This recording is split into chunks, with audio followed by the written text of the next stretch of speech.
All right, guys, welcome to our Mr. America recap. I am Sammy Joe, and I am here with Matt Storm. I think you guys, well, for the people on Matt Storm's page, I am a vodcaster, I'm a professional figure competitor, and used to be a promoter, but really right now, my job is really just to promote bodybuilding, natural bodybuilding. So that's my introduction. And Matt, why don't you go ahead and introduce yourself? Yeah, we got to sit side by side. I am Matt Storm. I am a promoter and also was a professional athlete, retired back in 2018. Very, very much excited to see what Mark has to say about the Mr. America. I think that we have to put the word "the" in there, and I know we want to get right to it. So let's do it.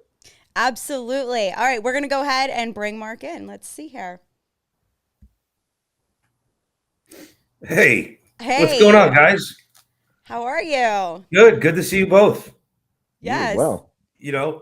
I was in shock sitting at the Mr. America, and you were both right there in the flesh, next to each other. I was like, what is happening here? What a cool thing. It's funny because that's what the Mr. America is all about, right? We want to bring everybody together from all different organizations. And, we did it in more than just the athletes. So hats off to both of you for being there. Thank you for coming. Yeah, Sammy Joe, Absolutely. I don't know if you were kind of thinking the same thing, but we were sitting in the front row kind of looking at each other like, how did we get here? Do we belong here? Do we deserve to be here? But we got to see firsthand exactly what you did and how you pulled this off. So how did you feel about it, Sammy Joe?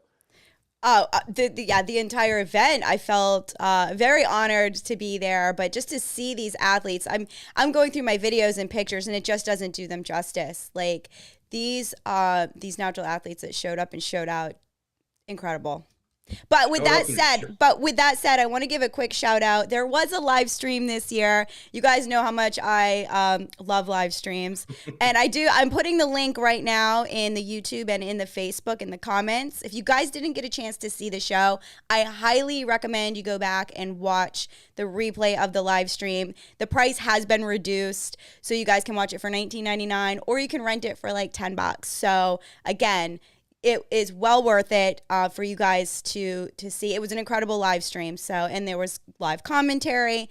It's definitely some good watching while you're doing cardio. So I do want to give a plug for the live stream and for the crew that did that. They did an incredible job. So, okay, go Yeah, ahead. thank you. I Of didn't have I course. haven't had a chance to watch it myself yet, but I've gotten tons of positive feedback, which is really good. And I know the team went and made it available for everybody, like you said. So you could rent it. I guess you probably know better than I do for $9.99, and you could buy it, and then you'll own it forever, which is probably the way to go because even I'm always scrambling, going back, trying to find footage from different things. So owning it is probably the way to go. Yes, yes, especially because it's over 9 hours of footage. Nine So, hours, 45 minutes, and some change. yes, We have yes, it all. You're going to get it all again. yeah. Yep. And for the athletes that were in the show, it's such an incredible tool. But Well, right? let's You go from performing on stage in front of everybody. How often do you actually get to watch yourself perform? Right? It's a great opportunity for the athletes to really go back and critique themselves. Their posing, their bodies. I mean, it's such high quality footage that I think it's actually, Sam, I'm going to say it. It's an yeah. invaluable tool to have. I did You it. guys heard it I did here. it. You heard it first here. I came to the other side, and we're going to continue to provide the live streams. Um, Awesome. However we could help the athletes, and especially being able to go back and critique yourself is. I don't think there's anything better. Let me ask you, Mark. You obviously had a full production crew there. You had a three-camera system. You had all the Four. angles. It was made for TV. How did you pull that off, and what did that mean to the athletes? What kind of feedback did you get? So the reason we did what we did, it was actually a 4-camera shoot that you saw, and then there was actually 3 other video cameras that you did not see that were, backstage in the expo both days. So we have 7 cameras of footage, plus somebody else brought in for us. So we're gonna have 8 cameras of footage from the weekend. So if you missed it, we're going to be putting out clips and everybody could see it, experience it. Some of the clips I saw, you could actually feel the excitement in the video, and I'm glad that I did all that because I didn't get a chance to even spend too much time in the expo this year. Yeah. As far as being made for TV, over since 2020 we've been televised, as with CBS Sports Network, and we want to continue to be able to put out high quality, high production value footage, right? Whether it's archival footage or it's edited down into classes, whatever that may be. These are memories that you don't want to forget, and it's nice to be able to go back and actually see that stuff. We're trying to get natural bodybuilding in front of the masses, where it belongs. Historically, especially with the Mr. America, it was one of the events that was always televised. It was on ABC's Wide World of Sports. It's been featured on NBC, now CBS. It's been on archival footage on ESPN. All the major sports networks have always covered this, have always had something to do with it. And I think it's my job to make sure that continues. Absolutely. When it comes to formatting, Mark, you did a really unique format, and I'm kind of curious what feedback you got. I absolutely enjoyed it. When I saw the audience, they were really engaged and really involved, and able to be there for the entire time and be present. A lot of the times people go to see these athletes that are theirs, and they get a sneak peek of other divisions, and it keeps them interested in the sport and engaged. So what was your strategy going in as far as really doing kind of an amateur pro split in that format? A lot of thought went into how we were going to set up the format, right? None of us are really cemented into only doing, one way. So our thought process was, if we're trying to bring everybody together, what better way to do that than to get the amateurs, backstage with the pros, with the people they're looking up to. Maybe the pros could, give the amateurs some advice or encouragement or some tips before they get on stage. That was like the main driving factor in it.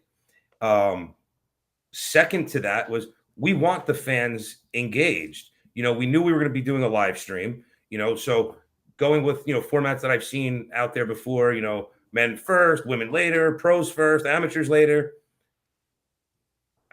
I think, for the live audience in attendance, you might see who you want and then leave. But with that, you may miss some really incredible physiques up there. And, the best way to show them is to try to keep everyone engaged. I thought it offered a little bit of excitement. We're going to stick with that format. That's, kind of explain. Did you kind of explain what the format was? So it was. So in the morning, we started out with amateur prejudging, right? Sounds pretty normal. Then we went to pro masters prejudging.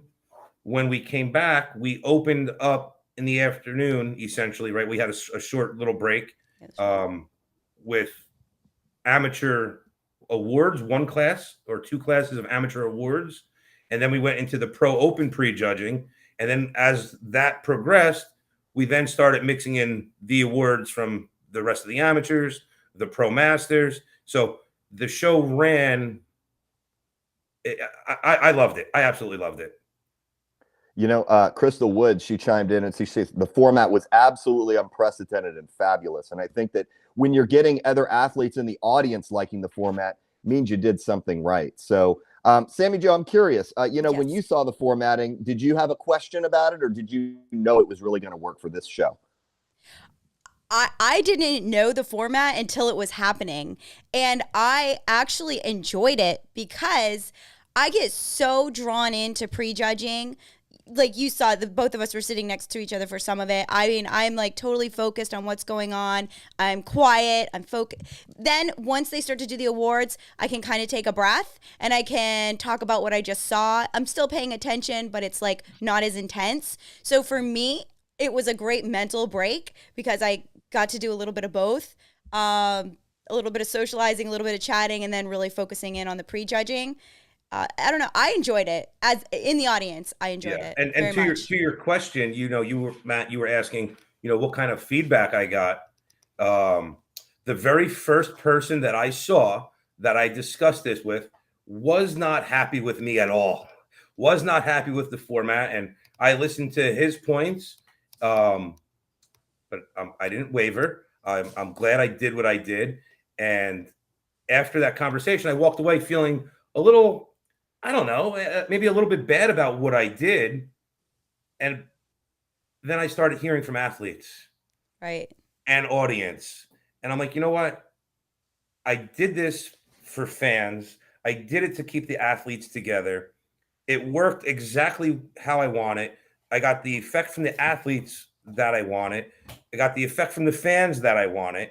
You know, one of the issues or struggles in natural bodybuilding are fans, right? Yeah. Athletes, you know, and I know this is a hot topic, don't compete enough to build a true fan base, right? So, Sammy, you know, if you're going to go show up at an event, you might have, you know, 30,000 followers online who, you know, watch your every move and, you know, mimic your every workout and every morsel of food you eat. But when you go show up at a show, they're not there for you, right? So how do we do that? How do we get fans engaged? Well, the first thing we have to do is provide an entertaining experience to make them want to come back. So, you know, I'm happy with what I did. I'm pretty sure I'm sticking with that. Okay. I have Robin, who won our figure masters. She said it was really genius. It kept the show flowing. Natalia, she said it was the best idea ever to mix the pros and the amateurs, which you mentioned earlier. I do think that is I think for the amateurs to be around the pros is genius, like she said, because they're inspired. They're inspired by them. Right. You know, the amateurs are able to watch, you know, a whole different level of actual professionalism happening, right? Right. And the athletes that were there, the pros that were there, not only did they demonstrate, you know, fabulous professionalism, the camaraderie that they displayed, you know, through all of the divisions was remarkable. So for the amateurs to witness that, that sets something up for their future, how they should behave at a show, right? How they should interact with different people. So Yeah. I think it was great. I'm glad people liked it. I'm glad the athletes appreciated it. Everything that we're doing, it's for the athletes, right? So now that I know that they love it, we're going with it. You know, this is all about them. It's not about me, what I want or how I want to see it happen. Yeah. You know, go ahead, Sammy. No, I was just going to say there was a question. Will there be a printed program for the audience possibly next year? So, yes, there will be a printed program next year. Yes, there was a printed program this year. However, that box is sitting on my desk in my office as my athlete speech was in 2021. So, you know, some things you end up forgetting, and that was what I forgot this year. Well, that leads me into this question, Mark. You know, you've run this show now for 3 years, and you know, I got a chance to be a part of it for the first year this year, and I thought it was absolutely incredible. What were some of the struggles that you went through? Because, you know, when I got in Wednesday, you talked about, you know, all of these different moving parts. Obviously, it's a bigger show with the expo, and you have this incredible venue. And for those, we'll talk about the venue if that's okay. Yeah, what did it take to get there? What were some of the challenges that you ran into last minute between that Wednesday and that Saturday? You know, going to a new, listen, so when you go to a new venue, typically, right, you go there ahead of time and you visit it and you know what you're going to do to set up your stage and your lights and your sound. When you go to Caesars Entertainment, that is all, like, I'm paying to have all of that done, right? So you have a brand new staff in a brand new venue with, you know, I don't know how it sounds exactly. I've been there, I've seen it, they've shown me, I've heard it. But come show day, you know, we're very particular on what we do. So, you know, just kind of managing the Caesars Entertainment staff and getting them to do what I need them to do is difficult because we've never worked together before. So, you know, after the fact, we had a meeting essentially, and we talked about what was right, what was wrong, what I didn't like, what I did like. And, you know, moving forward, it's going to be much more seamless where I could show up. They know what I want now. They know what they could do for me. So it really that was really the biggest challenge, I guess, was, the new venue and new staff this year. We had some staff that, on Wednesday we found out couldn't come. A few people had COVID and a whole bunch of stuff came up. So we went there short staffed. And, our worry was, wow, this could turn into a shit show quick. And, it was quite opposite. Everything was fantastic. And it's the planning that goes into it and the people that we have involved and the team that we put around it that make this thing run like a fine oiled machine. So I personally wanted somebody on stage, 10 a.m. the show starts. In my head, that means somebody's walking out onto that stage. I personally forgot, like, hey, I need my MC to open this thing up, right? So there was a few minute lag time where I was freaking out, even while the MC was doing his thing, saying it's 10:03. Why don't I have somebody on stage? But I guess I had to have the MC open up the show. So I think our timing was great.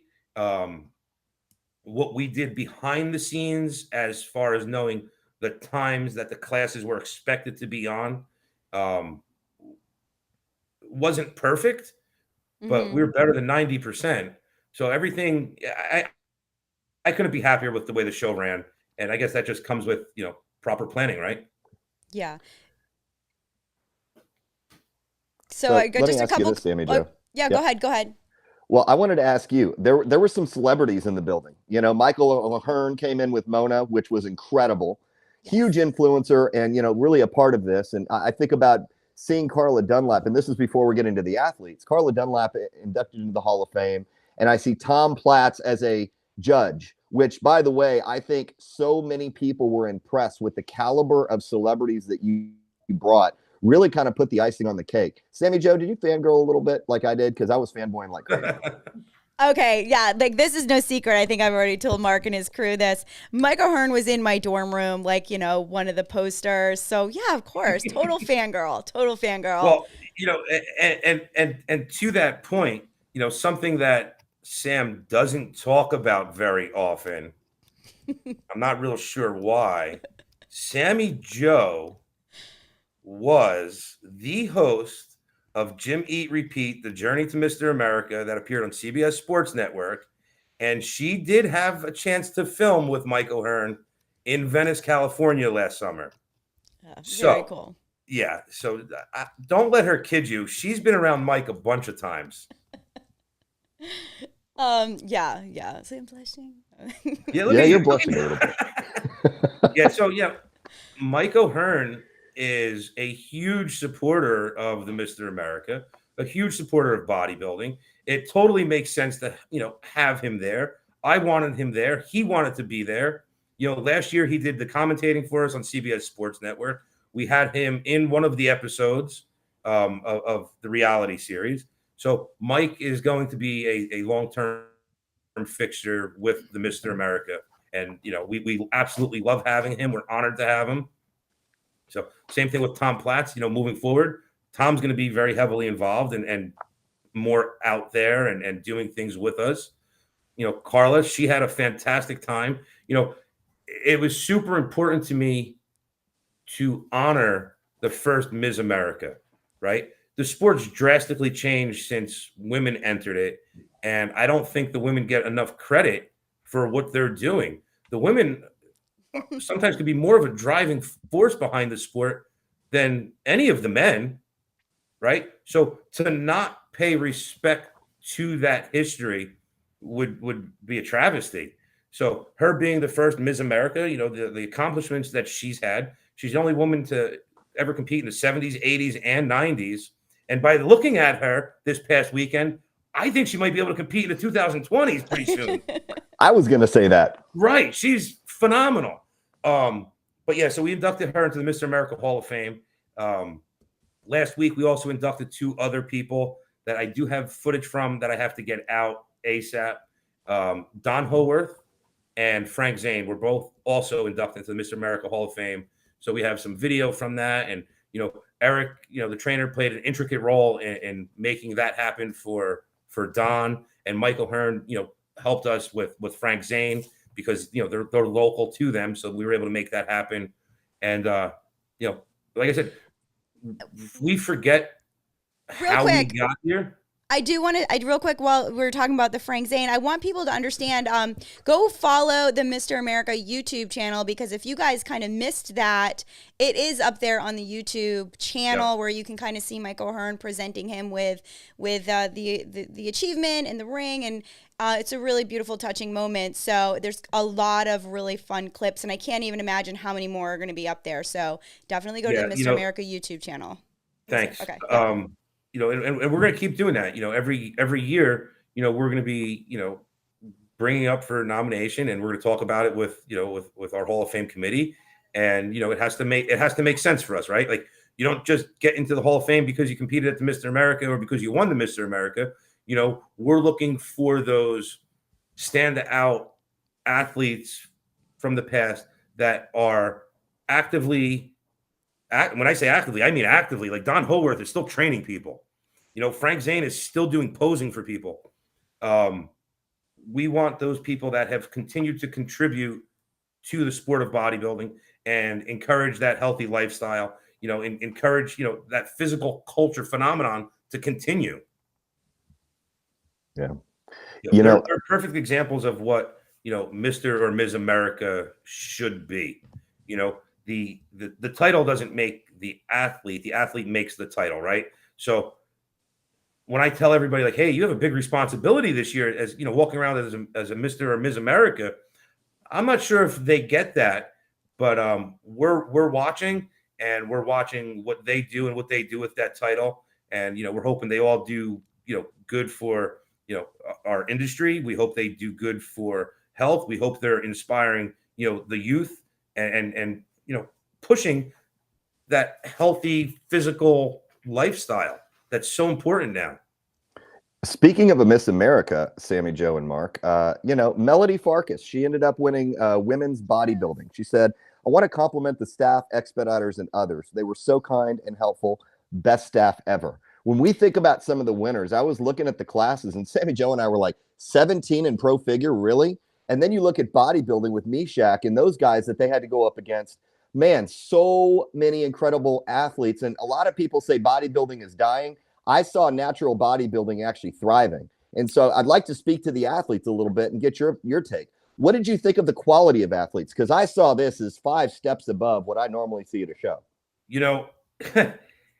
When these athletes come out on stage at the Mr. America, we watch them work and prep and train, for 3 months or 6 months, or in some cases, we watch people for an entire year preparing for this one event. And in one case, which we'll get into, this person was preparing for the past 3 years for this year's event, right? So when they come out on stage, I was a fanboy of all of them because everyone looked so damn good. All I know is I'm glad I had the seat that I had because those judges, they had their work cut out for them. They were, one class was, they just kept getting better. And, to look back and say, which class do you think was the best or had the deepest, talent in it? I can't even do it. Everyone was so impressive that these are the things that make the Mr. America so iconic, right? We're continually bringing out the best of the best all together for that one big event. Let's battle it out on stage, but also let's celebrate our sport. Yes.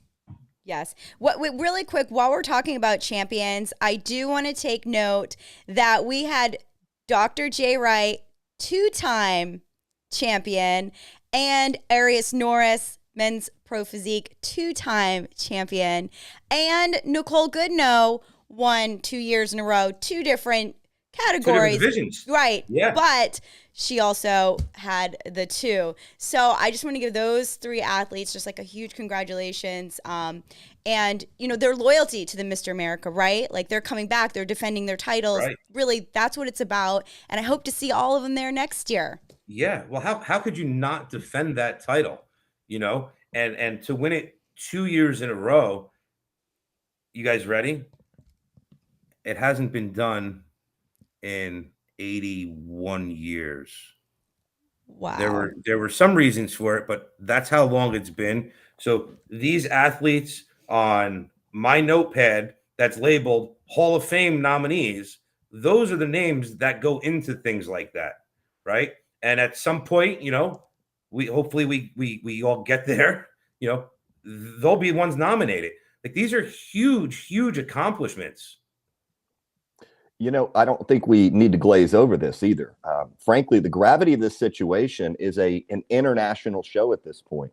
When you think about the countries that were represented, you had people coming in from Switzerland, Ukraine, Italy. And, it doesn't matter what language they speak. You also had 41 states represented, as well as Canada. So technically we had 5 countries and Hawaii. Right. So we think about mainland states and we think about these states. All I saw was hugs, respect. I saw the way that athletes interacted with each other. And if they made the top 3, they made the top 3. If they were third, they were still hugging number 1. Right. What does that do for you as a promoter to bring something like that in a worldwide setting together on your stage? I honestly, Matt, I don't have feelings. I feel nothing. I'm so overwhelmed with emotion about what I've witnessed this past weekend. I'll have to get back to you on that. Like, I can't even put it into words. No process yet. Got it. So I just want to touch on the comments really quick because I have them coming in from Facebook and here over on YouTube. World-class stage this year. Jenna, you are officially the queen of expediting. Just so you know, just in case, over here on Facebook, but also over here on YouTube. So you're never going to be able to compete again because, it looks like they want you backstage. And then Greg Robinson, he was one of our bodybuilding pros. He said he was just so happy to be part of that class. Greg is awesome, by the way. He is. Yeah. And then just, of course, speaking of glaze, Robin, you had no lack of glaze at prejudging. We'll speak on that later, but you didn't matter. You were fabulous. So yeah, just touching the Tropicana. I mean, that whole stage setup, unreal, unbelievable, such an upgrade. So I've now been 3 years in a row, Mark, since you've taken over this show. Right. I've seen this show just get better and better and better. I can't even imagine what you have planned for next year. You did say there was an announcement, but we're going to wait on that. Let's get into some of the highlights, because I know Matt and I had kind of talked about that earlier. What were some of the highlights that stood out for you within some of the pro classes? Oh, can I throw out a highlight? Yeah. Misty Weatherford winning Open and Pro Masters bikini. Yeah. Absolutely amazing. I don't think there's a title that she doesn't have right now. I can't think of one. Absolutely amazing physique. She keeps getting better. Her posing is probably some of the best in the entire industry. It was absolutely amazing.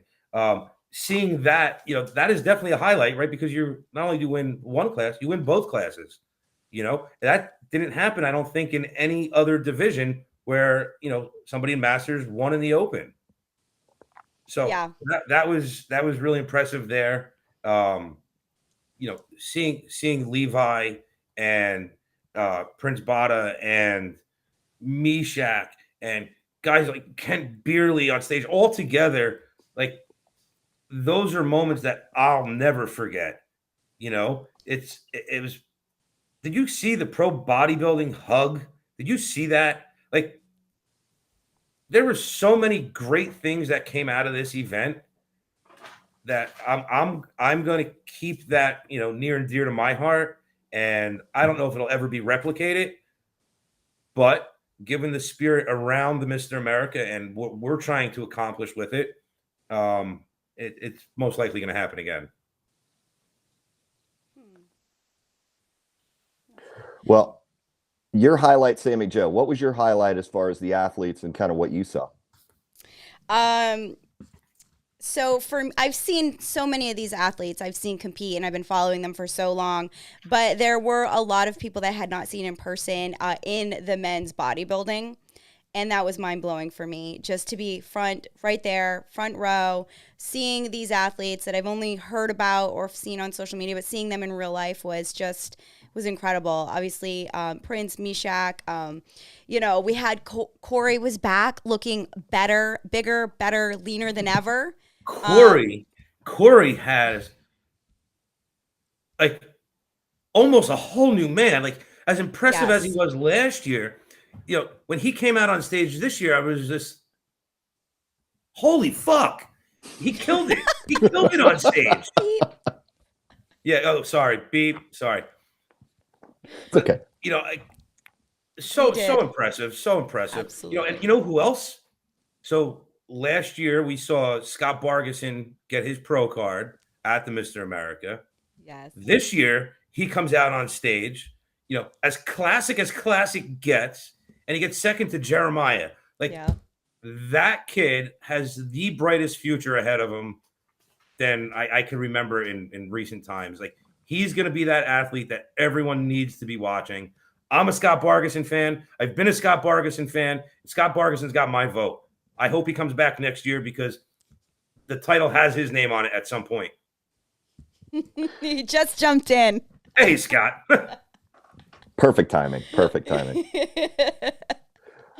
want to touch on pro physique. Pro men's physique was something that, I think he had 14 total. And, when I was looking at the top three, we had Dangerous Jay, we had Lazarus Crometti, and we had Arias Norris. And Arias, he just seems untouchable. And I know these gentlemen are going to be meeting here in a few weeks. And then once again for a final showdown this year. Right. How do you see that rivalry? I mean, that's kind of started. And you see Arias just showing up. I was talking to Sammy Jo. He looks so tight. He's got the V-taper. He's got the symmetry, the proportion, everything that you look for. And by the way, Laz came in much bigger. I've seen him for 5 years now and how he has progressed. Right. And then Dangerous Jay coming in with his, I got to tell you, the camouflage did it for me. I was a fan of all three of them. Well, I'll tell you what.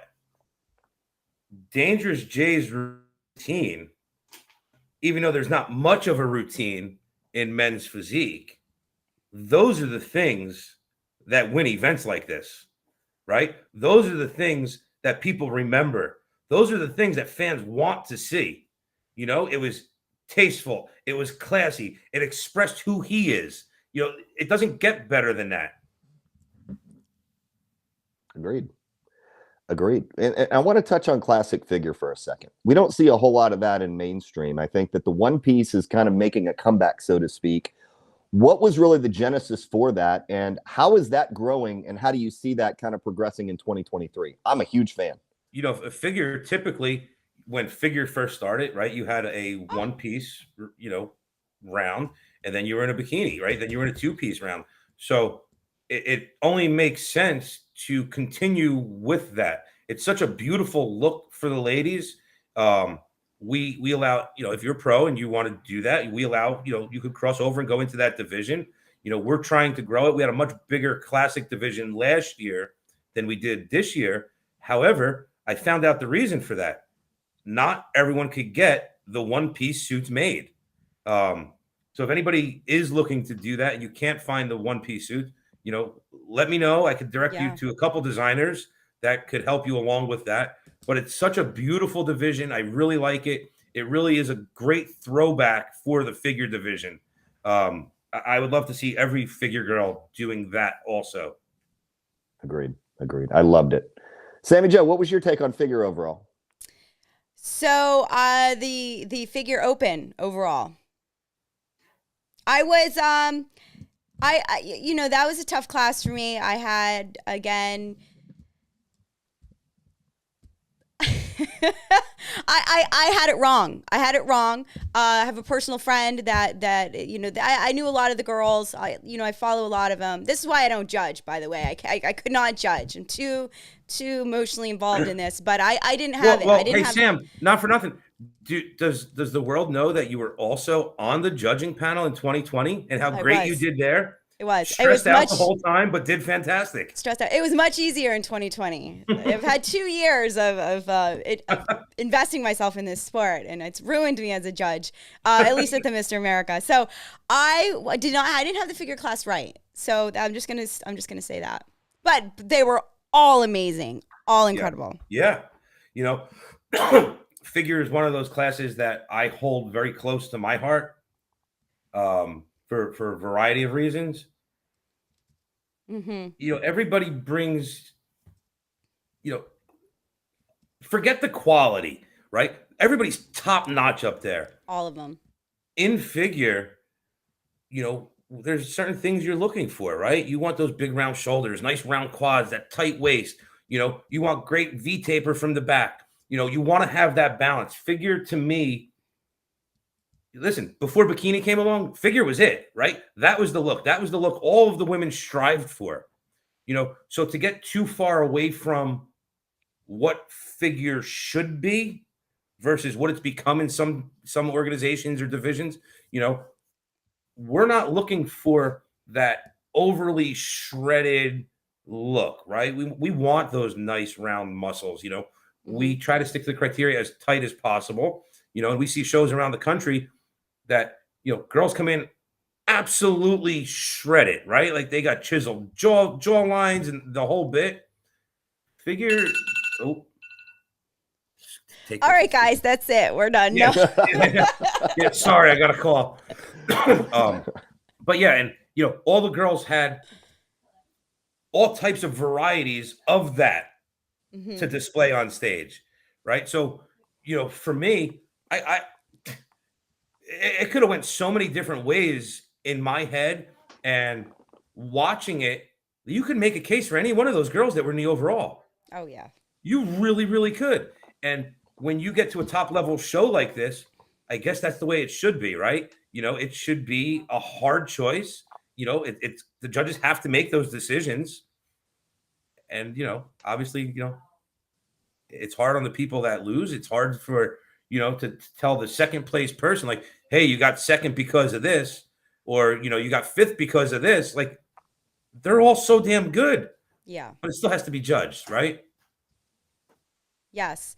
So I'm glad I'm not at that table a lot of times. There are some classes that I wish I did judge, but figure is one of those classes that I'm glad I didn't. Good. And I think that was the second largest class on stage. They had A and B. World champions from every organization in that lineup. It doesn't get better than that. So, like I said, I want that whole lineup to be back. I want to do it all over again. And there's a few people that didn't come this year that I'd like to see on stage, but that is the division to keep watching. That is going to keep growing. I think more over than bikini. I think more than a men's physique division. I think figure is where it's at. That's the most competitive female division going.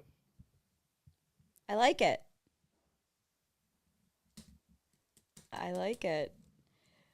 Matt, any more? There are a couple, and I'll just kind of trim it down because I know we're kind of, getting closer. Mark, you really, really nailed some things this year. If you were to take a look and just kind of reflect on what happened this weekend, what do you want to carry through into 2023, and how do you want to see 2023 playing out October 7th and 8th? Well, that's kind of open-ended. There are some things that we're planning to do, upgrades to the stage that we're looking for. That's definitely not going away. We're sticking with the format, right? As you all know, we've all seen it all over online, and a lot of people are talking about it. They love that format, so we're sticking with that. As far as the venue goes, and you can't get a better venue, I don't think, anywhere in the country. The stage is supposedly the second best stage outside of Radio City Music Hall on the entire East Coast. So you're not getting a better venue anywhere. You're not getting better lighting anywhere. You're not getting a bigger stage. You're not getting 10, not 2 or 3, 10 full dressing rooms, right? Do you know what we had on staff, Matt?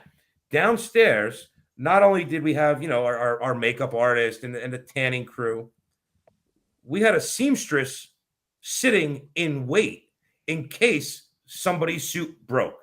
So I don't know if you got to go down there at all or not, and go into the seamstresses area, but they were ready. Like, we're making sure these shows are flawless. We're making sure these athletes are taken care of. That's the worst thing that happens. How many times you've been to a show and a girl's freaking out, needs a safety pin to make sure her suit stays on, right? Yep. Don't worry, we got you covered. We have a seamstress. So it's a lot of little things that go unnoticed on our end that people don't know about, that we try to keep adding in to make sure the show is smooth. Yeah. Next year, we're already adding sports. I have confirmation on ready. The World Arm Wrestling League will be there. WAL. They also perform at the Arnold. They're going to be coming in. We're bringing in pole dancing. We're going to have that. We're bringing in boxing, which we're going to have. So this is going to keep growing and growing and growing. And in case people aren't aware, the Mr. America is about celebrating not only bodybuilding but American physical culture, right? So that's why we want all these sports involved in it. The expo is already growing exponentially year over year. We were up, business stuff across all parameters. We're up 226% this year. And that's getting the attention of a lot of big people. People in bodybuilding, outside of natural bodybuilding, that are talking about it, wondering about it, watching it, trying to find out about it. And, so we're doing it. This is it for natural bodybuilding. It's my job now to make sure it keeps getting bigger. In addition to the sports and the expo, next year we're going from it was like 24,000 square foot area for the expo. I have it written down here because I was on the phone with them earlier. 83,400 square feet that is going to be wall to wall, jam packed with vendors and sports and athletes next year. Like it's just going to keep getting bigger. We don't need to be the hugest, but I want to make sure it's the best. Is hugest a word? Because if you didn't in New know Jersey, that, you just made it is up. Absolutely a word. Yep. Big league, that's also a word. Big league, right? We're all familiar with that one. All right, so I'm gonna jump in the comments just really quick. Yeah. Let's see. We have everyone had a great time. Judging was straightforward. Live stream quality was incredible. Thank you, Glory. Don't thank me, but I'm glad you enjoyed it. I'm a huge advocate for live streams. I don't care who does it. So I'm glad the athletes enjoyed it. Will there be a 50+ masters class next year? Yeah, well, I guess I'll announce that now. Yes, there will be a 50+ masters class next year. There will not be a 60+, but it'll be 50+. That will be happening. Are we doing amateurs and pros? I think, yeah, in amateurs and pros. So right now our registration is open. We have had athletes signing up since Sunday or Monday. I forget which day. I don't even know. Some of the days blurred together. We have sponsors signing up for next year. We have payments from sponsors coming in already. We're going to keep pushing to be better, right? Like I'm super appreciative and so thankful that there's so much been positive feedback, but we want more. I know there's more out there. I know there's more we could do for the athletes, and we're gonna make that happen. We have big plans for bodybuilding. We're trying to create opportunities for the athletes.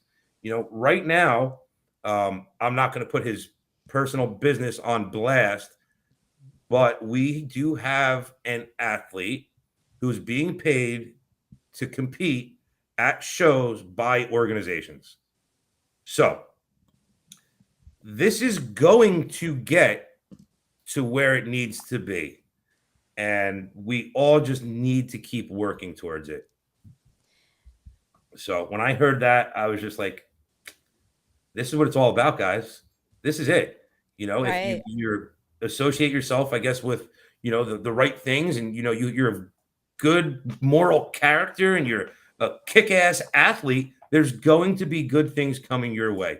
We're trying to put our athletes in front of, big, huge companies, and we're trying to get those opportunities to happen.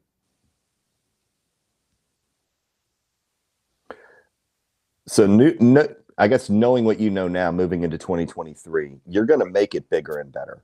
And Right. I think that all three of us are either promoters or a former promoter, right? And, as I looked at your show, I was looking at seeing things that we could incorporate to what you did. And you pick it over with a fine tooth comb. A lot of people don't realize it's actually after the show when it's the most stressful, because you've already done it. Now you got to figure out how to do it bigger and better. Right. And it sounds like you've already had that. So I don't know of any other show that has people register within a year of a show, because that's almost unheard of. So that means you're doing something right. Right. You've got sponsors, you've got different folks wanting to be involved from here on out. It's kind of like a ride or die deal, and they're loyal to you. Right. What would you say that, is kind of the secret to continuing to grow this? You have key people in store and in place right now. Where do you see the improvement? Would you want to grow the expo bigger? Because I know that you had to cut off registration with pros. And can you talk a little bit about how early you had to cut off registration? Yeah. So we'll start with the expo. Yes, the expo definitely has to grow. The formula, what I'm doing with the expo isn't being done at any other expo, right? So, and I don't mind talking about this. I'll take my lumps for it. The Olympia is shrinking. They're losing money. The Arnold is shrinking. They're losing money. What's the Mr. America doing each and every year? Growing. We're up by 226%, like I said earlier. Our formula is a little bit different. We represent something different than that. Companies are more than happy to be involved with drug-free bodybuilding, right? And drug-tested bodybuilding. So we're offering that alternative, and what it represents to companies. Listen, there's not a company out there that said, hey, I want to put out, a whey isolate because I want guys to drink it and then bang Tren and D-balls all week. That's not what they got into the business for, right? And when we see our friends around us, dropping dead and suffering heart attacks, way too early, these companies are waking up. They're waking up. They're not, you can't be associated with that for too much longer before it affects you and your brand, right? So here we come with, the best drug testing there is, right? The most iconic title there is, in venues that are completely unmatched, bringing in world-class athletes, top-notch companies. Why wouldn't you want to support that? Why wouldn't you want to be involved in that on some level? You guys witnessed it this weekend. We had 9 or 10 different organizations all honoring those pro qualifications, each and every one of them, right? And I know people are saying, oh, well, organizations, they honor everybody's cards. Well, one, we all know that's not true, right? Everybody doesn't do that. So for this to happen at a show is absolutely incredible. And if it wasn't for the cooperation of those organizations involved, like, these things don't happen, right? So I know all of the organizations that participated, they want good for the sport. They want more for the athletes. They want to give the opportunities, whether they're in a position to or not. That's not my business. I don't know the inside things that go on with every organization. But come out, Jack Halverson was there. Kent Beerley was there. Michael Gayton was there. You were there, right? Talking to athletes and letting these athletes know about some of these other shows going on. That's what I want, right? There's no reason as an athlete you should only compete in your backyard, right? Because then when you come to an event like this, you get on stage, it might be lights out for you because you've only competed in your backyard and you don't know what the rest of the top quality looks like, right? So we're bringing in the top athletes. We're paying them, decent prize money, which we'll get to in a minute also. We're just putting the right formula in place to make this great for everyone. One of the big things is, everyone knows Gold's Gym is a huge sponsor of the Mr. America right now, right? They're going to continue to be a huge sponsor. They're getting more involved in what we're doing. Gold's Gym right now, right? Like, so to sell products in Gold's Gym, you have to be approved by Gold's Gym.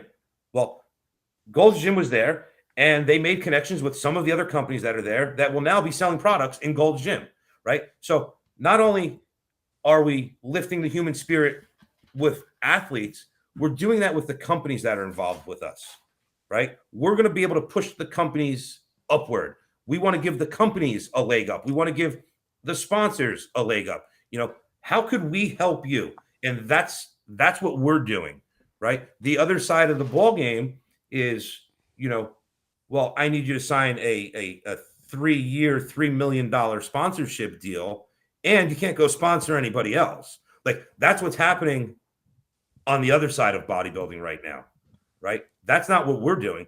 We want to know, how could we help you? Who could we put you in front of? Do you have a commercial that you want us to put on TV for you? Do you want us to add in graphics on a class? Do you want to sponsor a class? Does a class feel, like Michael Hearn? They wanted to be involved with the Mr. America, right? They want to represent, the best natural bodybuilding has to offer.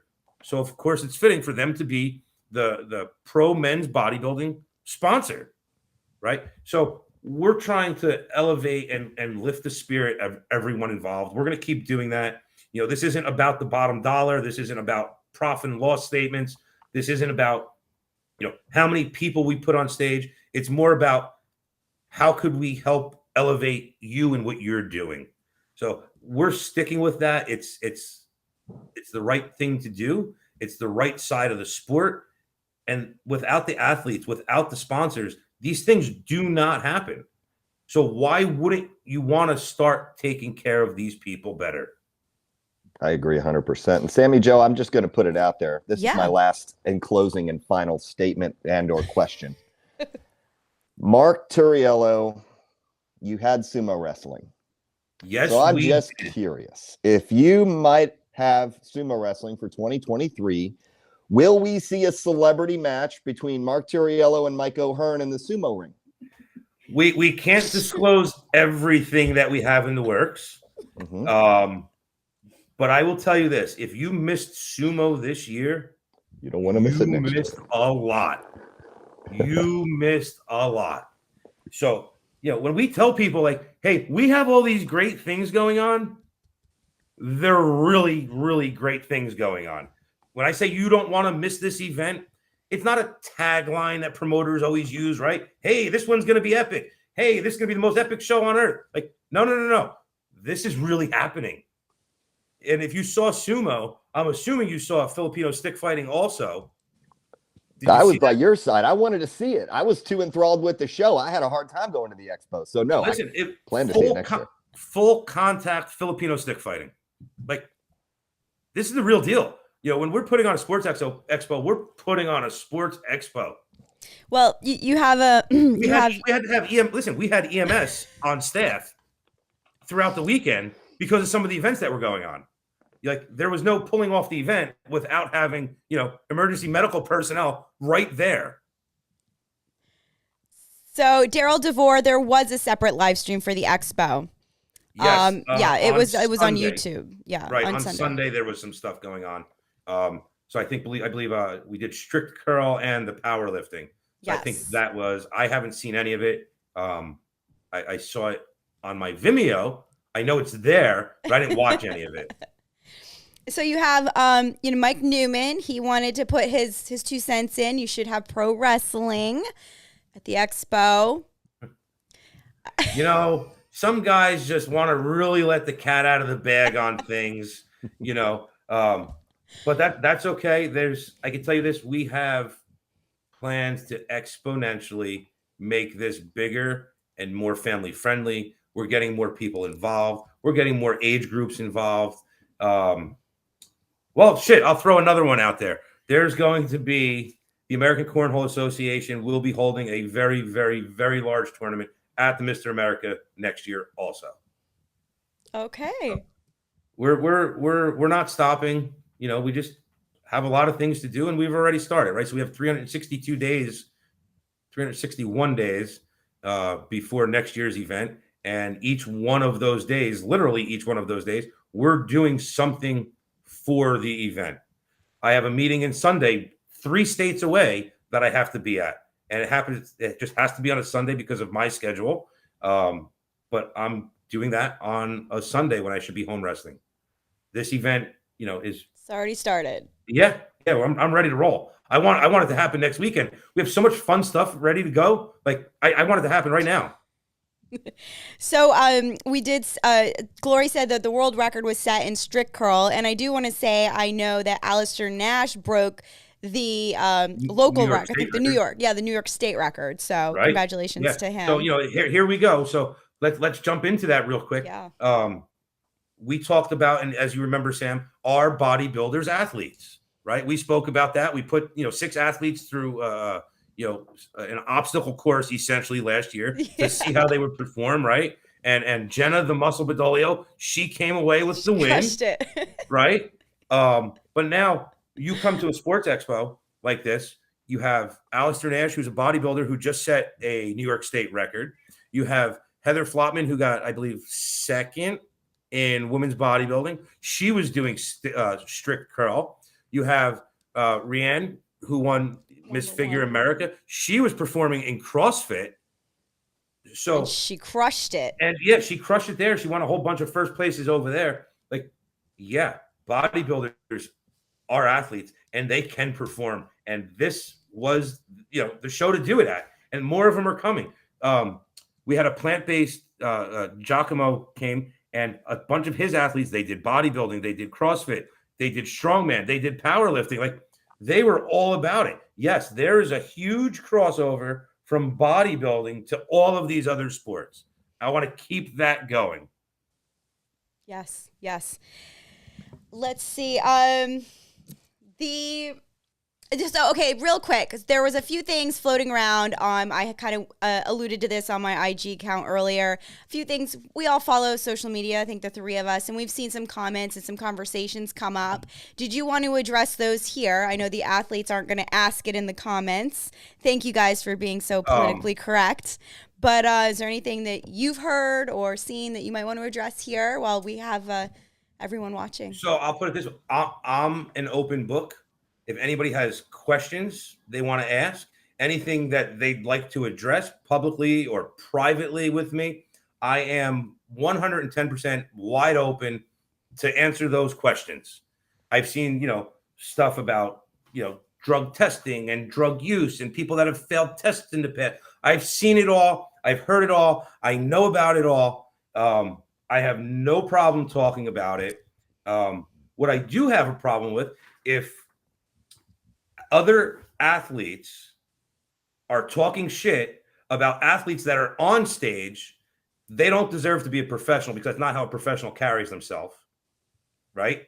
And if they're going to have the balls to insinuate or allude to a certain person, have the balls to call these people out by name. Just do it. So if anybody has questions regarding any of that, I think, I'll address them. Yeah. So if you know of any questions, shoot them my way. I do have one question. Dream Tan. Somebody seemed to think Dream Tan was not allowed and banned and shouldn't be on stage. Right. Not that I think it would have mattered one way or the other as far as like placings or anything along those lines. Right. So Dream Tan is banned at the Mr. America for no other reason other than there's a few reasons. So let's go back to 2020. The first year we put the Mr. America on CBS Sports Network, I got a call from the vice president asking, why do athletes' hands look black like that? And it's because it's the Dream Tan. He goes, it looks terrible on TV. Can we cut some of this out? So how can I put you on TV if you look like a disaster? Right. I can't do that. Right. Like it's a bad look. That's number one. Number two, it gets on everything, right? We're in the Tropicana, getting Dream Tan, on a carpet or on a couch or on a curtain is thousands upon thousands of dollars that I would have to lay out to correct, right? So when an athlete gets on stage wearing something that we clearly said was banned, they do get points deducted. However, in this one instance, even after deducting points, it didn't make a difference. There you have it, guys. So I did what I said I would do. I'm not going to throw you off of stage ever. Like we have a no jewelry policy, right? But women could wear earrings and bracelets and rings. Men could wear, wedding rings and religious symbols. If you're wearing, a skull and crossbones around your neck and you're like, hey, I'm a pirate and that's my religion, who am I to stop you, right? So we have to, be careful, what we're applying it and when and how we apply it, right? So we could deduct, but if it doesn't change it, it doesn't change it. Right, so it's right. not like it wasn't something that was overlooked, that's for sure. Good. See? It's better just to clear the air and ask the question. Keep them coming. Yes. Here's one. Mark, why is your head so bald? It's from your friend. That's from your friend Tim. That's from Tim. Yeah. Tim McDaniel. Well, Timmy, grass doesn't grow on a busy street, so. So Giganati won. Somebody said that they did the gym 80 rep contest. Who won? Giganati won. Frank Gigante? Yes, Gigante. Come on, Gigante. yes. He that won is it. Amazing. Excellent. Gigante, he has an awesome trophy. Like, the trophy must weigh like 15 pounds. It's solid. Right. Yeah, he didn't want to do it because he doesn't like to be on public display. But then the competitor in him kicked in and he just jumped in there and did it and he won. You guys blew him know away. How many Melody Farkas did? How many? I think it was 201 reps. She was a beast. Yeah. She is awesome. And just for a reference, you guys, it was half of your body weight. How many reps could you do? Half of your body weight on a lap pull machine. Right. Yeah, that's incredible. 201. I was getting tired listening to them count. And they're throwing up some fun clips if you guys aren't following them on IG. Definitely go check out Gym 80. They, their tagline is the king of machines. They really are. It's all German engineered stuff. Like, this stuff is absolutely amazing. If you have a gym, you should definitely look into trying to get some of that. They're also doing a giveaway. Somebody's going to win that very machine that was at the expo. Did you know about that? Yeah. Yeah. I mean, I think the giveaway, it was 20 pounds. The trophy was 20 pounds. Yeah. Frank. I'm sorry I butchered his name. I'm terrible. It's pretty good. Okay. So, the other questions coming about were, the judging panel. So who was represented? I know that's always a big question. What organizations were actually represented on the judging panel, aside from, yeah. Okay. Well, I know we had a special guest down there who doesn't really represent any organization, which I thought was great. So let's see. Now when you say represent, let me clear the air. I don't think there was an actual organization who said, hey, we want to send Joe Blow to represent our organization. Right. However, what we do have are judges that have judged in those very organizations. Correct. Right. So we had the OCB was represented, the WNBF was represented, the NGA was represented, the PNBA was represented, IFBB Physique America was represented, USBF was represented, and Natty Revolution. So have judges from everywhere. I think that's the most fair way to do it.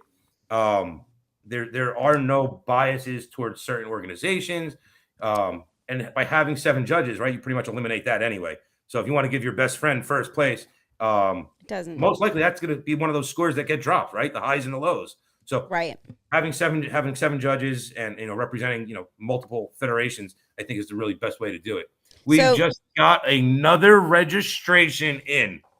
So yeah, Keith Holland said he registered. So we just got the email. Did Glory wanted to know if there was any truth to the open figure scoring placement error, 2 versus 3 or something like that. So there's some rumors going around. There was a with tie the that open had figure. to be broken for 3rd and 4th place. Mm-hmm. That was it. That was it. So there's your answer, Glory. Okay. Let's see. I guess that's it for questions from any possible seeing of the scorecards. There's like 28 times. There's like 210 pages. So I don't know how I don't know how I would go about doing that in an efficient way that makes sense. All the placings are published up on MrAmerica.com right now. Okay. But for me to get 210 score sheets online for everybody to see is I don't even know when I would have time to do that. So let me ask you this. How about judges' feedback? How do you go about doing that? So we sent all the athletes should have received an email this morning. Okay. I actually sent it from my car because people were asking and I haven't had a chance to do it. They received an email this morning with the judges' contact information on there. Okay. So you could email them, or if you know who they are, I guess send them a message, but do allow some time, for those judges to get back to you. They're back to, work and lives and everything also now.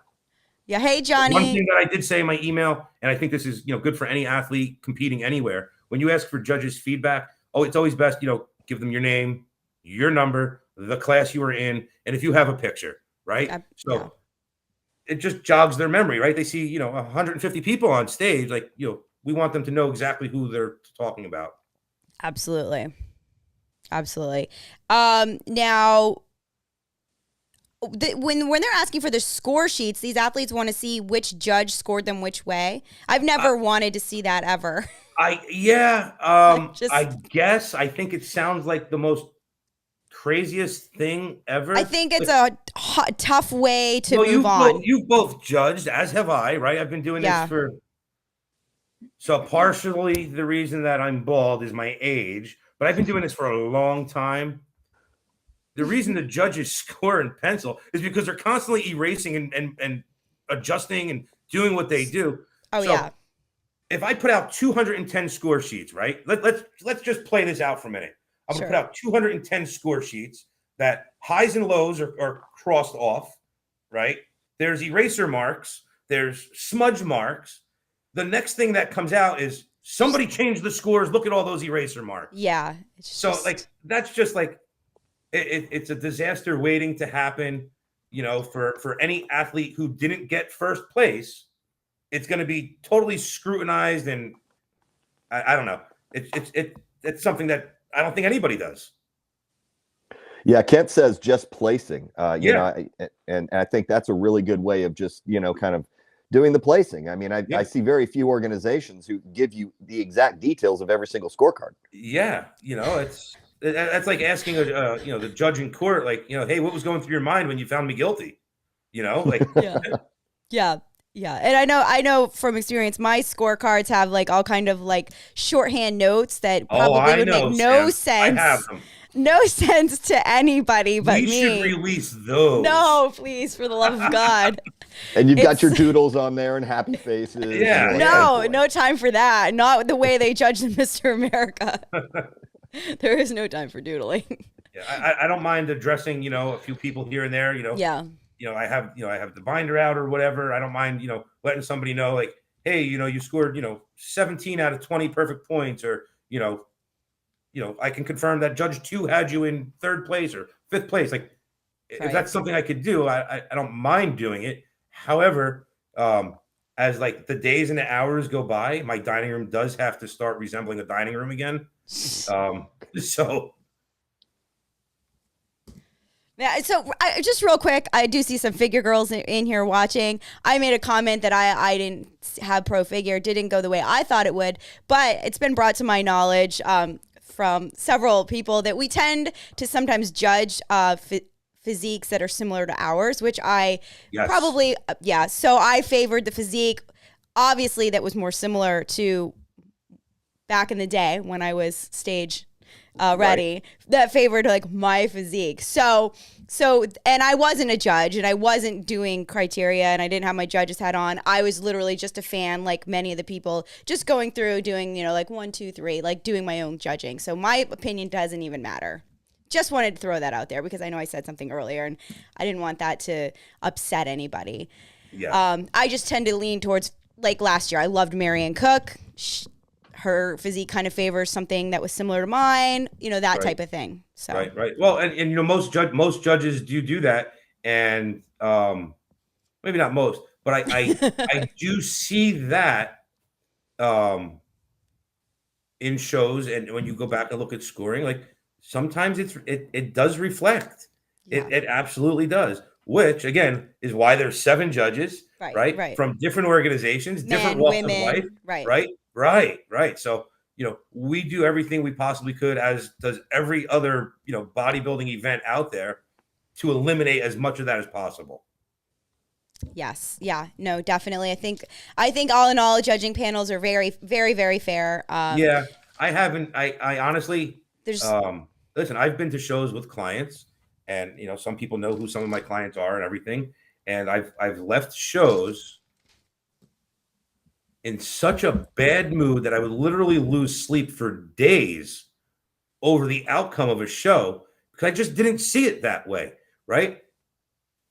But it is what it is. It's a subjective sport. So the only thing we could do is say, okay, well, this is who won. What do I need to do to maybe look more like that? That might not always be the answer, but that's how I attack it. Like, okay, well, here are the people that are placed ahead of me or ahead of my clients. What did they have that I didn't, right? And you have to really take that deep look inside, and which is very hard to do, especially when you're looking at yourself or even your coach is looking at you, right? Because we all think our clients are the best, in the world. Absolutely. But you really have to look and say, okay, well, this person had, a better this or a better that, so how do you make those adjustments moving forward, right? So let's use Meshack, for example. I saw some people, raving about how full his chest was. And there was people that I saw on stage that looked like they never even did a push-up. Like, not that it was that bad, but compared to him, they needed to work on their chest, right? So if I was that athlete or their coach, you'd be like, well, this is what won. He came in, nice and full, big, full round muscle bellies. Like, this is what we need to work towards because that's the desired look. So, it's a no-brainer from an outside perspective, but when you're involved in it directly as an athlete or a coach, it's very hard to see that sometimes. And here's the other slippery slope to that too. A lot of different organizations have different criteria. So I'd like to stop you right there. Hang on. Go ahead. Go. The criteria amongst 8 or 9 different organizations that we researched, both natural and non-tested, both in the United States and in Europe, the criteria is almost identical verbatim. However, when you show up to a show, what's being awarded in different organizations or different shows, it's completely different. But the criteria on paper, verbatim, is almost identical. Well, that makes me feel even better. Yeah. I just feel like the interpretation, and if I want to go one step further, a lot of times when they say tight, no striations, little striation here and there, we have to all be on the same page. So you could have a judge from one organization that holds to that criteria in a different way, and then another judge who holds it in a different way. So that's really where I was going with that, because the criteria, you're right. Bikini is bikini. It's not going to change whether you go to ANBF or, PNBA. You're looking at about the same thing. It's about the interpretation and the subjectivity of what the judge is seeing and how they interpret that, and also who shows up. You could fit the criteria, but man, when you got 4 or 5 people who also fit it, now you're getting down to the nitty gritty and the dirty details and trying to find the least bit to try and differentiate where people fall in line. What happens next year if the pro bikini class, 24 girls, all come in at 24% body fat? Somebody still has to win, right? So will you then look at that and be like, that's what the Mr. America wants. I got to go eat more. No. To your point is, yes, part of it is you have to judge what's on stage, what's in front of you, correct? And it's who meets that criteria the best. And if that was the case, 24 girls come in at 24% body fat, somebody's still going to fit that criteria better than somebody else. But that doesn't mean that's also the desired look. So I think reading the criteria, studying the criteria, and even possibly asking, promoters or heads of organizations, hey, can you show me an example of what you feel best fits the criteria in a picture, not in your words, but in a picture. And then as an athlete, then ask, well, why don't you think I fit that criteria? Right? The questions that athletes should always ask is not what do I need to work on, right? All the athletes right now all want feedback, all want to know what do I need to work on? Well, in the class on Sunday or Saturday, you needed to have this better. But the class next Saturday, you might not need that particular part to be better. So the question is, why did you have me in 7th place and not 3rd place? Why did you, put me on the end of the lineup? What didn't you like, or how didn't I fit the criteria for you? Right? So I think it's very, very important for the athletes to really, really read the criteria, understand the criteria, and what that really looks like.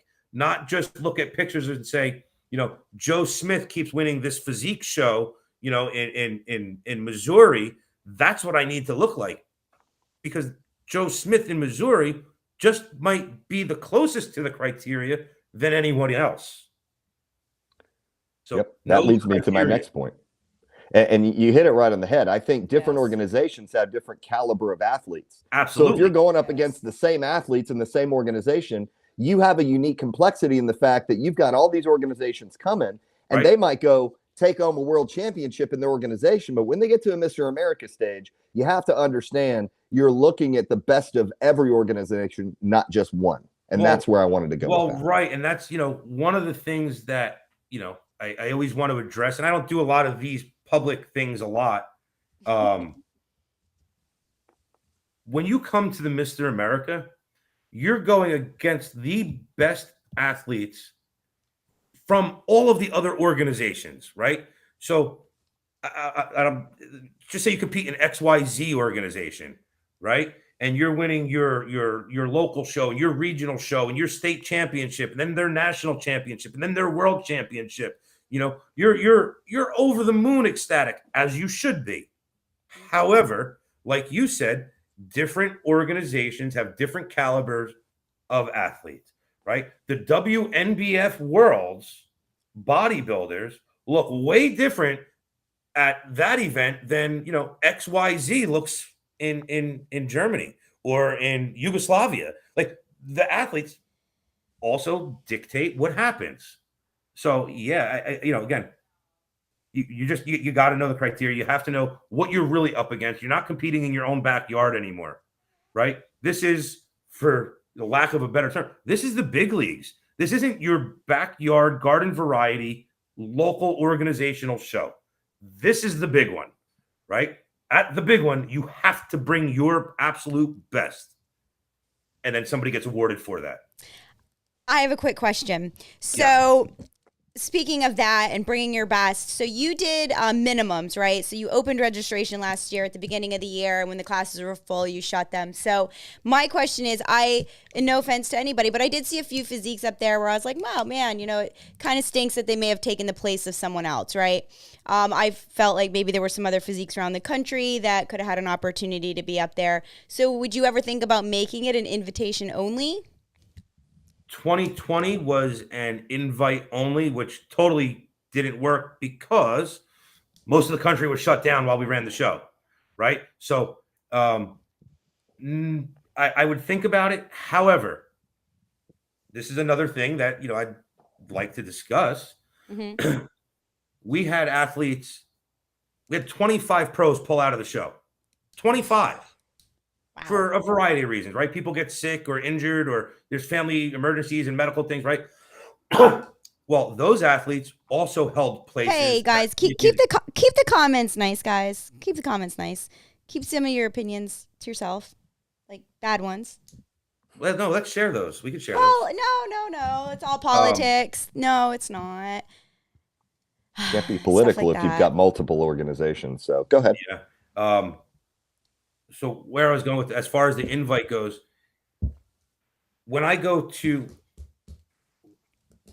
we're talking with a sponsor, right? They ask me, well, we're interested in sponsoring, say, this class, or we want to be the title sponsor. How many athletes do you expect?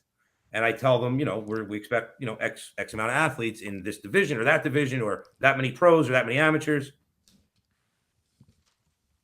I have to deliver that. Right. Right. So if I'm waiting on people to respond to invitations, I'm not going to chase people down. If you don't respond to your invitation within, 30 days or whatever, like, you're going to get crossed off the list, and then I'm going to move on. So doing it the way I do, by putting that hard cap on classes, which I'll address, because those caps get exceeded because other classes might be a little bit less, or, Gotcha. I didn't check my emails. And then when I did, there was like, oh shit, we went over by 6. Like, that's going to happen too. But I think by putting a cap on the class, you now bring out the best athletes who know, I'm doing that show, I'm prepping for that show, and I'm going to show up at that show. If I went to invite only, these athletes would have to be contracted, right? You have to be contracted. That's it. You have to sign a contract. You agree to come. If you don't come, I guess there would be some sort of, I don't know, something. But, that's not where we're looking to go either. We want to make this, again, all inclusive. So guys, get your registrations in, is what he's saying. Right? If you want to do the show, you have to get your registration in. Don't get shut out by someone who just wants to be on the Mr. America stage just to say they were there. Yeah, I mean, go sign up. Like, last year by January, I think, I don't know, it was like 85. It was like we were ready to roll in January. Yeah. With the total number of athletes, and it's very, very important that we do that. So right now we're running discount registration for pros and amateurs, but that only lasts till December 31st, because come January, well, not the 1st, but January 2nd, when I'm then, back on the phone and in meetings with sponsors and people that want to, back the show and be involved in the show, I have to give them numbers, right? If you have, well, there's 6 people registered, guess what? Guess how much your prize money is going to be next year? $6. It's not going to be good. The future, as far as prize money goes for the Mr. America, is going to be more. We're looking to more than double what we're doing now. I think we were at like 40 total or something this year.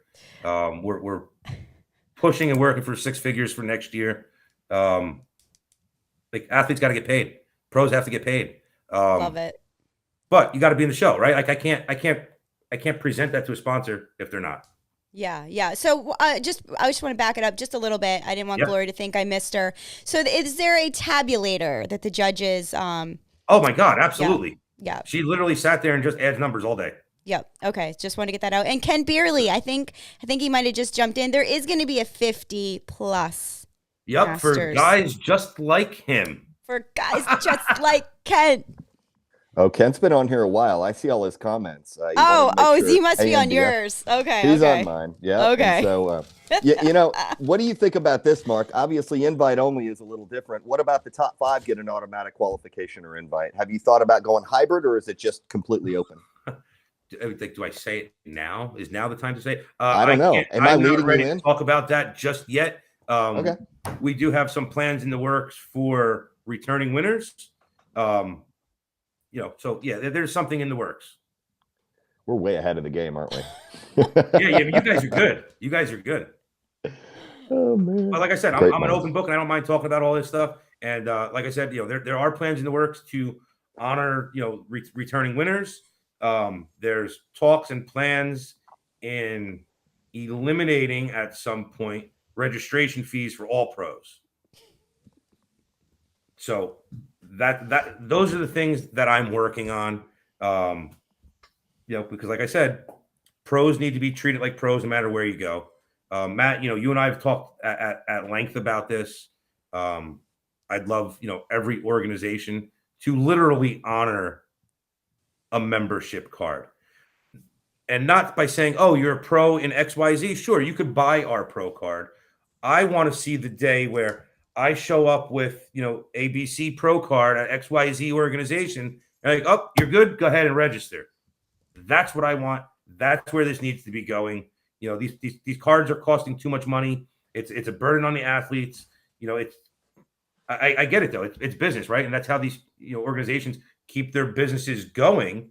I understand that, but why should pros be footing the bills of each other? Right? Exactly. Why should Susie be paying for Larry's prize money when she's a pro? Why have an organization? Let everybody just put their money in a pot, and do, a little rock, scissors, paper, and whoever wins gets the money and goes home. Why even show up on stage?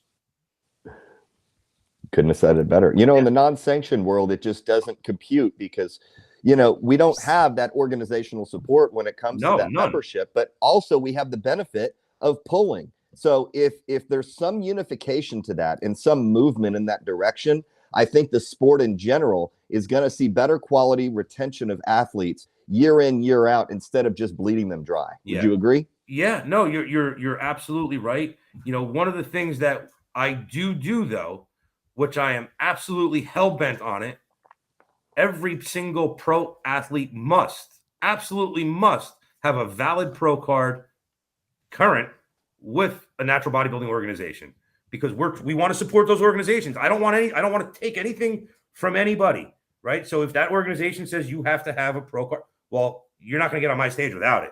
You better call them, figure it out, send them a check, money order, MoneyGram, whatever you have to do, but buy your pro card, and it has to be valid to step on stage. That's what I feel like I could do to, again, support those organizations, right? So that's super important that, when you show up at check-in, you have a valid pro card. Sammy Jo, take it away. Yeah. So 60 plus, that's not going to happen next year, Kent Beerley, but hang in there.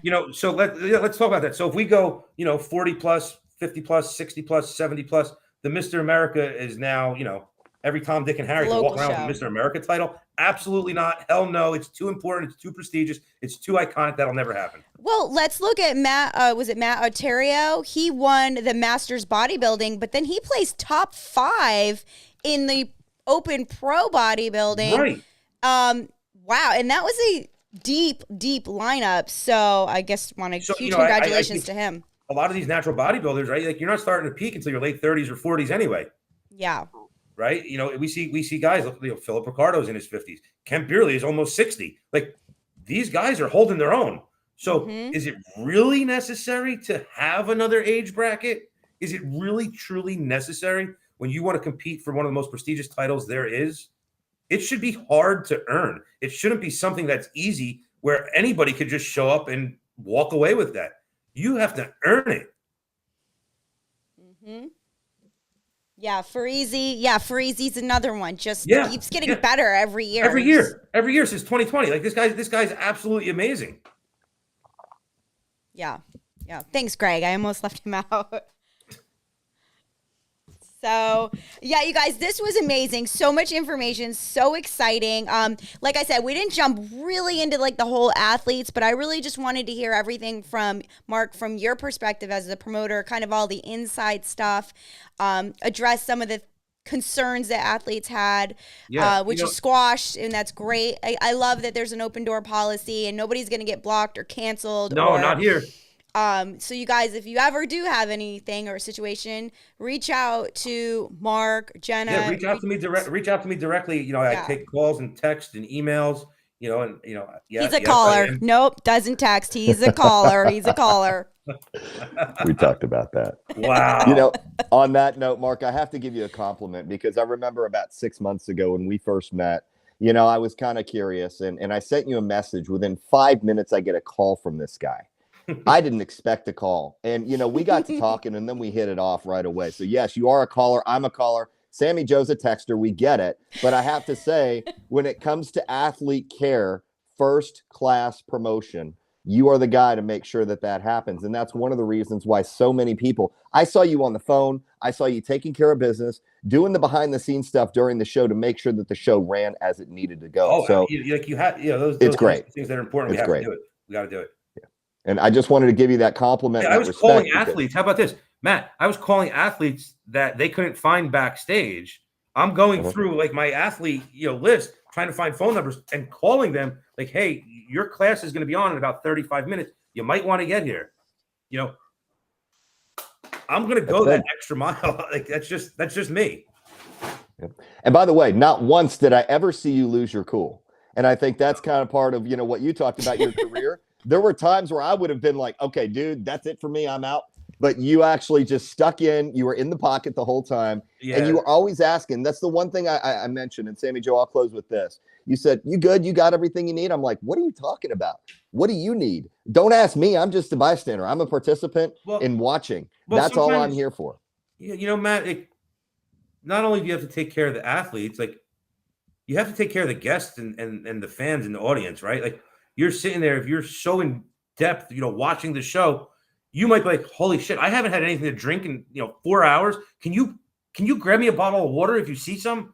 Yeah, I'm gonna come throw you a bottle of water. That's just me. Sammy was at one of my shows that I was promoting, and she probably witnessed something that she's never witnessed before. We took a break and I fed the entire audience. We had a fucking pizza party. Everybody's eating pizza. You're in Jersey, you're coming to the show, you're eating pizza. On me, have a blast. Well, hang on a second. And let's talk about that water thing, because I put 6 bottles of water in your seat. Somebody stole all of them, and I had to go steal them from the expo and get them over to you. So who's that thief? I want to know. I was trying to drink. I don't think I had anything to drink until Sunday night. Who needs water? Who needs water when there's cans of rain everywhere? 2 cases of rain. Who needs water? Yeah, I think we had Rain is a huge supporter. Denny Hester, we even put Denny Hester in our reality show last year. Rain is a huge supporter of ours, and they always take care of us. Every single athlete got a can of Rain. When I say every single athlete that showed up and competed in any other sport also got Rain. So I think we had something like 676 cans or some crazy number, like absolutely insane. But we do our best to try to take care of everybody. Yeah. Well, Mark, I don't know if I even told you this, but I'm super proud of everything that you did. I was extremely impressed, and I went in there with very, critical eyes. I was going to look at everything comb through everything with a fine-tooth comb and try to find things that I could, not to critique you, but just to find things that I could tell you what could be better, but nothing. A few little things, but it was just an extremely amazing show. I had a great time, and I actually got to go as a fan this year, which I've never been able to do. Right. And it was awesome. I loved the format. Again, for me, I'm a social butterfly, so I loved that I could lock in, pay attention, and then I could kind of let off the gas, do a little socializing, and then lock back in. The way that was kind of like prejudging awards. So it worked out. I loved it, and I'm glad you guys had a good time. I hope you guys come back, both of you, next year. I'm in. You guys are welcome. Everybody from every organization is welcome. You don't have to pay for a ticket. Call me. Let me know you're coming. Your name's going to be on the list. And go as a fan. Go as a fan, guys. If you're not competing, show up and support. And my judges table is open, right? So if there's an organization out there that wants to have one of their judges, call me up. Let's make it happen. I want everybody to have a seat at the literal and proverbial table when it comes to this event. It's that important to have everybody there.